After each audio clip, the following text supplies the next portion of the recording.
Let's do this. Hey everyone, Mr. Goomber here, and in today's lesson, we're going to do a deep dive into the... So, there's some black flashes, but just ignore those. I also can see them.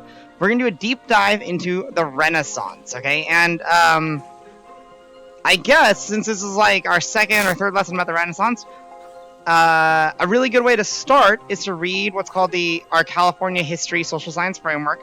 I'm going to read through this really quickly. Don't worry if some of it is lost on you.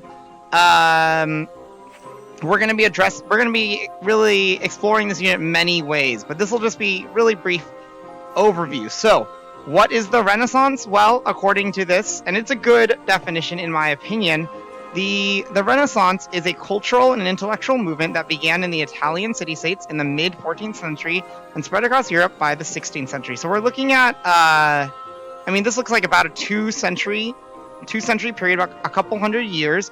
This comes right after the medieval ages, which we learned about, really at the start of the year, because since then we went all around the world within the medieval ages. And this unit, the Renaissance, represents our first step, our first major step forward in time, past, the 1500s. So we are seeing that the Renaissance, again, is a cultural and intellectual movement. It starts in the Italian city-states. We're going to see Italian city-states are these rich, powerful cities in Italy that are almost their own country. I'm trying to hold my head very stable so that it doesn't lag too much for you guys. But in the Renaissance, we're actually not focusing on a lot of this today. I guess there is, we're going to see that during the Renaissance, through extensive contact with Byzantine and Islamic scholars, okay, we studied them, a considerable body of Greco-Roman, Greco's Greece, and ancient Rome, knowledge was rediscovered during this time period. The revival of classical learning was named humanism. Okay, so that's going to be a big keyword, a big vocabulary word from this unit. Humanists studied history, moral philosophy, poetry, rhetoric, and grammar, subjects that they thought should be key elements of an enlightened education. So humanism, again, this revival of classical learning, this revival of ancient Greece and Roman learning. They're like, they used to know so much about the world and art and knowledge. So humanism, where was I?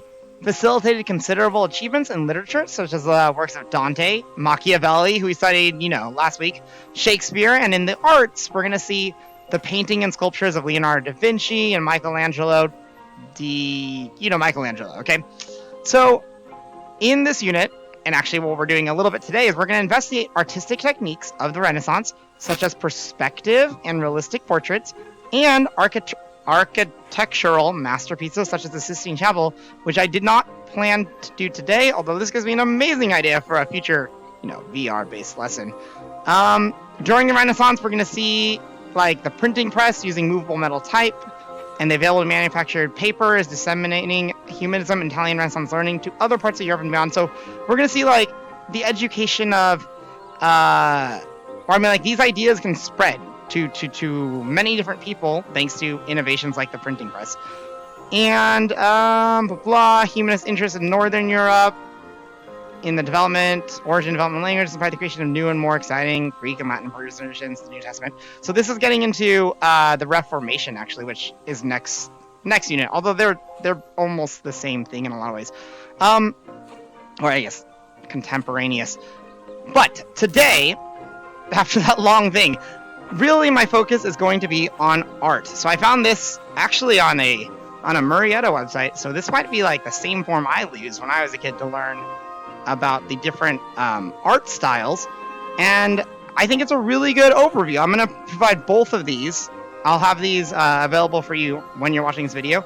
And let's talk about what do we notice about, and this is of course Europe only. It's focus again. We're back to the European landmass. But how does art change over time? What are these are very, general summaries of it. And this isn't an art history class, but I think since we are diving, we're an art school, you guys should know a little bit about art history. And we are going to be diving into Renaissance art today. Let's really briefly go over, what do we notice? What have historians and art historians noticed? What are some trends in older art? So, first they talk about this worksheet talks about classical period art, which is like art from, ancient Greece and Rome, which, a little bit we studied Rome this year. And, well, what type of art do they have in Greece, in ancient Greece and Rome? They have sculptures, painted potteries, murals, and mosaics. The purposes of it is to show the importance of people and leaders, as well as gods and goddesses. And what are some characteristics of classical art? Well, the figures are going to look idealized, perfect. We've seen, you've seen like statues and I don't know, movies, I assume, with like ancient Greece and ancient Roman art, and it's like always like these perfect, heroic, godly, beautiful, like well sculpted. Humans don't normally, like very few humans look like that. Like they're all in the Olympics, but that's what you're going to see in a lot of classical art. Okay, the bodies look active; they move convincingly. Bodies are often nude, sometimes draped in togas. Faces are bland and calm. That should say calm, not clam. Maybe this isn't a good source. Maybe no. I'm joking. This isn't. I found this. It's a good summary, by the way, of what I've read in other places about it. Bland and calm, without emotion. Scenes show heroic figures or real life people doing real tasks of daily life. This is again ancient Greece and ancient Roman art. And there's little background or sense of perspective. So in ancient Greek and Roman art, there isn't apparently, and we're going to see actually the Renaissance where we start seeing like, as you're painting something, that stuff farther away gets smaller. And that it's like, like these days, you guys, you've seen so much, art that you're so aware that when things are close to you, you draw them bigger, and things farther away, you draw them smaller. But that's not because, it's not because this hand is smaller. It's just because it's farther away. Okay. So let's go to the medieval period. The medieval period in Europe, which is the same years as the medieval period everywhere else. We basically count it as like 500 to about 1500 or 1400 AD or CE.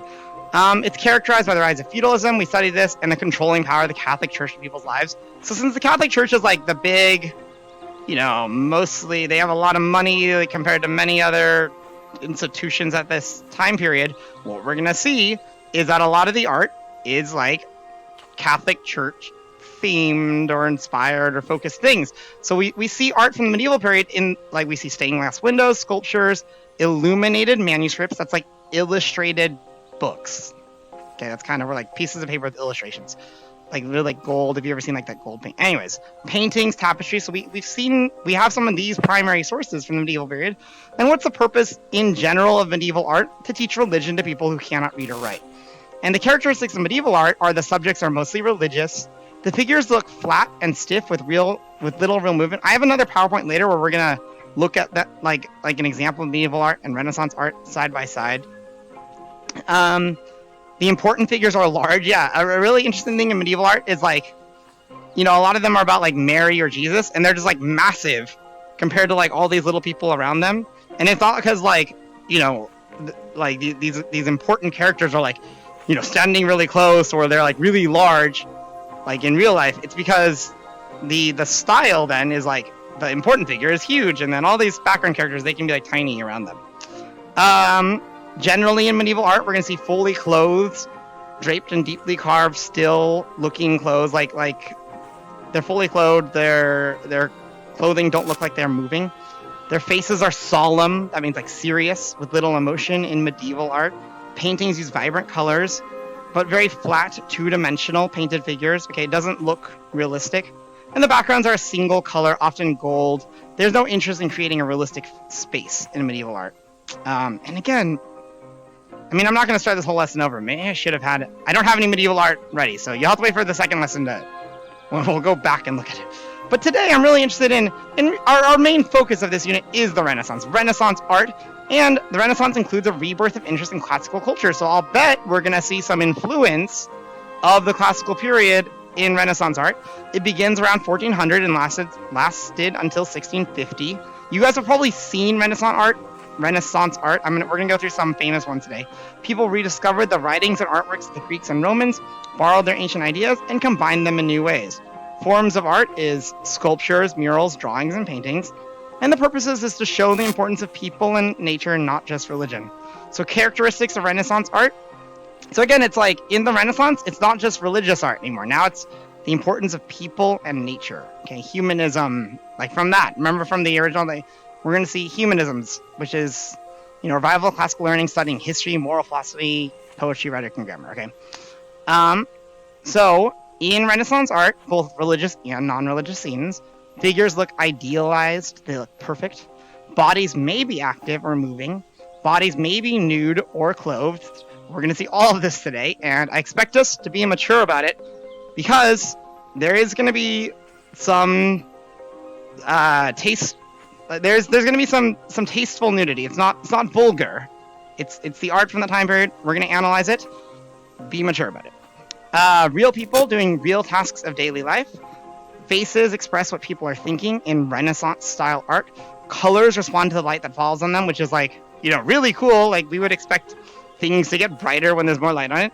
There's an interest in nature, lots of natural detail, and paintings are symmetrical, balanced on both sides. So we're going to be looking for this today. As we dive into some artworks, I have a couple of cool VR programs that will allow us to analyze this art. Okay. Let's. Oops. Whoa. Am I gonna cut this part of the video? No. There we go. We'll start with Art Plunge.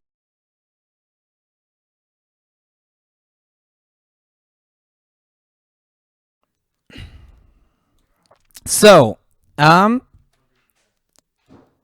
going to be using this program here called Art Plunge, and we're actually going to be diving in to some of that Renaissance art, to some real Renaissance artworks. We're going to see both the literal artwork, and we're going to analyze them as a primary source, and then we're going to go into it and kind of see the VR. I think it's actually made by a museum. This VR's interpretation of what that painting would look like in VR. And we're going to be starting with, and I want to remind us, we're looking as we go into these paintings for elements of Renaissance artwork, which we just saw in that previous worksheet, was that, Renaissance artwork, we're going to start seeing both religious and non-religious scenes. We're going to see figures that look idealized or perfect. Their bodies may be active, moving. Their bodies may be nude or clothed. It's going to be real people doing real tasks of daily lives. And faces are going to express what people are thinking. Okay, we're going to see that color is responding to the light that falls on them. There's going to be an interest in nature, lots of natural detail, and paintings are symmetrical, meaning balance on both sides. Okay, so right now, I actually recorded all of this again while I was in my VR headset, but then my microphone, it's buzzes, so I have to record this audio secondly.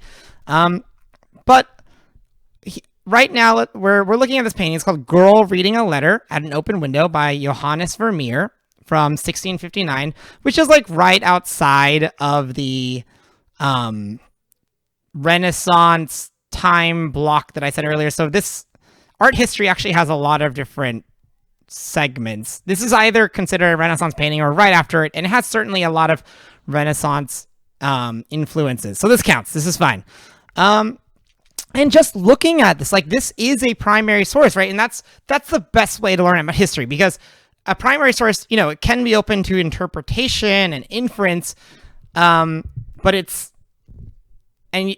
so it's so real, right? Like if you're the one looking at the primary source, you're gonna approach it with your own context and understanding, but we can really see where historians, how they learn about that time period. Okay, so just looking at this primary source right now, I'm telling you about what are some things you notice. So I'll actually have the actual painting for you when you watch this video, so you can see a still version of it, because right now, my head moves a lot, I know, when I'm in VR like this.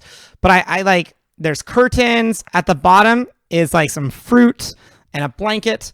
What are some, so what can we learn about this, right? Primary source-wise, we can learn, during the Renaissance, do they have the technique of perspective? Actually, yes. This painting, there's a really subtle one, but if you look at the window, you'll notice the right side of the window is a little bit shorter, right, than the left side of the window, and that's not because, it's not a perfectly square window pane or rectangular. It's because the the right side of the window pane is farther back. Okay, and that's just the first example of perspective we're going to see this.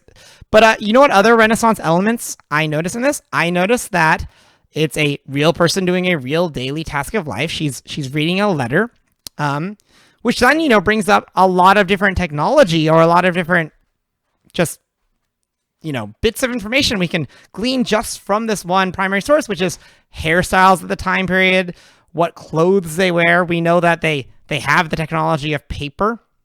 Okay, so I'm diving into it now. And, again, now it's officially not a primary source, right? Now that we're inside of it, now it's like, the secondary source of this VR gaming company, or I think museum again, their interpretation of what the world of hers looks like. And we can see, like, for example, in the original painting, you'll remember we couldn't see outside the window. This VR company has, extrapolated. They've kind of inferred that, what would the outdoors of this, again, I think it's a city in the Netherlands, which is where Vermeer is from. What would a city, like a port city like that look like? That feels Renaissance-y. But yeah, nice. So like, oh man, I'm moving my head a lot now that I'm rewatching this. If I am moving my head too much, what I'd say is you'll get a chance to go into these paintings, next year. Once we're together again, I can, I'll still have this app in this game, and then it's really amazing. Although I notice you'll see right there, I can't actually move around, and behind me is a black void leading me back to that surreal museum that I found myself in at the beginning of the app.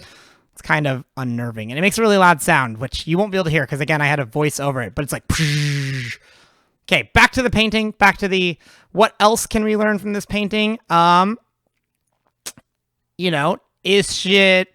Is it a religious scene? Not necessarily. In fact, I don't think there's a lot of indications this is a religious scene. So that again is that the big divide again from the previous European art, the medieval art. We see, like heavy Catholicism, heavy religious themes in the artwork. And here, non-religious, she is clothed. It's realistic looking clothing. I'm not sure if it's considered an idealized figure. We're going to see a better example of that in a couple of paintings, like 3 paintings from now. Okay, let's go on to the next painting. So this is, again, where that maturity comes in. Like, this is nudity, but it's not vulgar, okay? Like, this is part of Renaissance art. In fact, this is a really incredibly famous Renaissance artwork called The Birth of Venus. And it's by Sandro Botticelli, who I know is from, I want to say Italy, but let me just Google that quietly on the side. Botticelli, I mean, if he is from Italy, it's like very... wait, what's his name? Botticelli Renaissance. So right now I'm going back to remind you of the elements of Renaissance artwork based on that like art diagram that I'd stolen from that Murrieta's website, Murrieta School District's website. But so Sandro Botticelli is an Italian painter from the early Renaissance. And oh yeah, that's right. A key aspect of this is, remember how I said the Renaissance is heavily influenced by Greco-Roman, like they're looking back at ancient Greece and ancient Rome. This is a painting not of Catholicism, right? This is a painting of Roman mythology. It's the birth of Venus, the god, and we see her coming out of the water in a seashell, as is that the legend of Venus? You'd think I would know this off the top of my head. Yeah, I guess. So according to this website, it depicts the goddess Venus arriving at the shore after her birth when she had emerged from the sea fully grown. And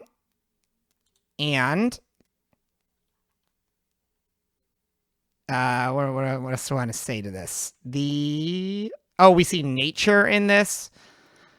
She's in a scallop shell. At her left. Oh, good. So actually, maybe it's a good thing I'm re-recording my sound. I now know that at the left is another Roman god. It is the Roman god or a wind god named Zephyr, blowing at her with the wind shown by lines radiating from his mouth. He is in the air, and he's carrying a young female who is also blowing, but less forcefully. Both have wings. Some people have identified her as Aura, a personification of a lighter breeze. And their joint efforts are blowing Venus towards the shore, blowing the hair and clothes of the other figures on the right. On the right, we think that is another, like a Greek minor goddess. Wait. Isn't Venus a Roman goddess? Is this a mix of Roman and Greek art? Huh. Maybe Wikipedia isn't the perfect source for this. Anyways, here I am going into the painting. And again, they, the VR game, the VR artists extrapolate. They're adding more details. Like, I'm not sure if I remembered. Is there flowers outside of it? Oh, there is. Oh, I was only in there for a brief time. Or maybe right now in my voiceover, I got distracted by Wikipedia. But hopefully you saw lots of details. Okay, back to the relating to the Renaissance. Back to the Mona Lisa. Onto the Mona Lisa. The Mona Lisa is really the most famous Renaissance painting, maybe. Although, again, Birth of Venus is very famous, and we're going to see the final one of the day is also really famous. These are all famous artworks. Mona Lisa is by Leonardo da Vinci. That guy does it all. He's a famous inventor, artist, thinker of that time period. This portrait is considered the most famous. Oh, I looked away from it, but I think what it said is like it's the most famous work of art in the world. That's right. And it's currently on display in Paris in the Louvre, I think is how you say that word, museum. I hear it's actually small in real life. So I wonder if they stretched it out for this VR gallery. Certainly all these paintings I think have been resized to some degree. And what are some things we notice about this primary source? We can see nature in the background. We can see, what else? I'm not really sure what I was doing in that moment. We can see, realistic looking. Oh, light, right? Did you notice how like the, colors are responding to light that falls on them? I think the Renaissance, we start exploring that a bit. What else is there to say about the Mona Lisa? I guess let's talk about Da Vinci a bit. So Da Vinci, you even saw when we went over the standards that Da Vinci is like one of the key figures of the Renaissance.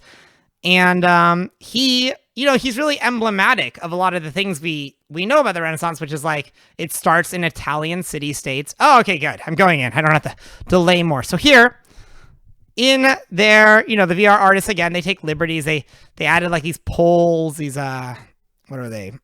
Pillars in the background, and they add more to her background. It looks good. I noticed she's subtly following me with her eyes, which creeped me out a little bit, and I am like moving back and forth. It's interesting. I don't think the other paintings did that, but I don't know. Mona Lisa's like, I think that's like kind of like an ongoing joke with Mona Lisa. There's the void behind me. That's okay, and then look, on the right side here, it doesn't come up. It's so dark. I wonder if I can brighten this video, but if I can't, I'll tell you there is like a cool Leonardo da Vinci invention in the corner there. I guess you'll have to wait to see it until next year when you can play this game, live. It's like he makes like a helicopter, I think. It's in the background. And they actually have some interesting drawings of Leonardo da Vinci here, like what I believe are like realistic scans of actual, like we have his journals, and we can get a lot from that. This is I think that one on the right side is anatomy. I hear that guy would like, what's it called? Do surgery? What's the word for this? On cadavers, when you cut them open. Autopsies, that's right. He does lots of autopsies where he cuts open human bodies to learn about what's inside of us. So that's how he gets like, and he's like, he makes advances in medicine that way and things like that. And so smart guy. Let's go on to the next one. This is Vincent van Gogh, who is not part of the Renaissance. So please forget everything you see about this painting. It's a beautiful painting. I will dive into it very briefly just so I can experience the beauty and wonder of Starry Night interpreted in VR. I hope you get a chance to do it. It is so cool, so surreal. Maybe this can be our new meditation spot. When you're having a bad day, I'll be like, go jump in Starry Night until you feel better. All right, final Renaissance painting that we're going to analyze. And this isn't actually a painting. This is a fresco, a ceiling fresco. which is basically a painting on a ceiling. And it's named, look down again, there we go, The Creation of Adam. This is by Michelangelo, the other named artist from the state framework. Michelangelo is also from Italy, and he gets hired, I want to say by the Pope, I assume, or maybe, like people who work for the Pope, to paint the Sistine Chapel, a big like Catholic chapel being built in Italy. I guess I can look it up right now. Sistine Chapel. And what do you notice? So what are some things that we see here? Again, it's in Vatican City. Duh. Yeah, I should have known that. So Sistine Chapel, there actually is another VR program that we can use later to like really explore the Sistine Chapel. But this artwork, let's analyze. What can we see from this primary source from the Renaissance?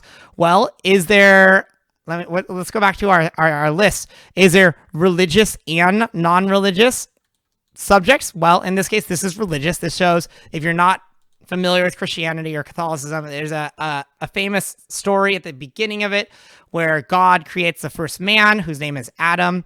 This depicts that moment, apparently. Adam is presented idealized, right? Like he looks like a Olympic guy, right? Like Olympics, like super buff. That's Renaissance-y, right? Like they draw Adam as if he's, that kind of reminds you, I assume, of like ancient Greece and ancient Rome, like those sculptures and the art from that time. Is he let's see, doing a real task now? No. Faces express what people are thinking. Yeah, I see. They both look like they're thinking. We can see God on the right side, depicted as an old man surrounded by figures, maybe angels, I want to say. And I'm pointing something out. So I've read, I don't know how true this is, that some people think Michelangelo deliberately represented God very similarly to a human brain. So do you notice how this looks like if you cut a brain in half, like the profile of a human brain? Have you ever seen like a medical drawing of a brain, the middle profile of it? We can even see at the bottom is like that green thing and that I don't know, angel's leg, I guess. I've read, I don't know how true this is, represent like different parts of the actual brain. But, ostensibly, Michelangelo was just painting this on the Sistine Chapel to, among many other Catholic-themed artworks there. What are some other Renaissance? What else can we learn from this? I guess, Catholicism's still a big religion during the Renaissance. Although, you're going to see next unit with the Reformation that Catholicism gets weakened heavily. Okay, we're diving in. Good. Sorry. Sometimes I just have to wait till past me catches up. So I noticed the VR, creators of this game or, museum, they take some liberties, right? Like, I don't know if you remember, but there is no space or Jupiter in the background of the actual painting. But it brings up, like, this shows, these VR people know their stuff because remember how Renaissance art is heavily influenced by Greco-Roman gods and ideals and myths. Well, in the background there is the planet Jupiter, right? And I don't know if you remember, I guess, but Jupiter he's like the main god, the father of the gods of, ancient Rome. So I think the developers here are drawing analogies between like, Jupiter, the Roman version of Zeus, and the Catholic god, main god, or the god of Catholicism. So that, that's interesting from the VR developers. There's not a lot we can learn from this VR plunge into this painting because it's not, it's not Renaissance themed necessarily, other than that allusion to Rome, which is good though. So I hope you've enjoyed this deep dive into Renaissance paintings. If you are interested in playing this program at your house, it's only $2 if you have even like any VR headset, and it's called Art Plunge. Not a bad spending $2. And, I like to support the arts, which, yeah.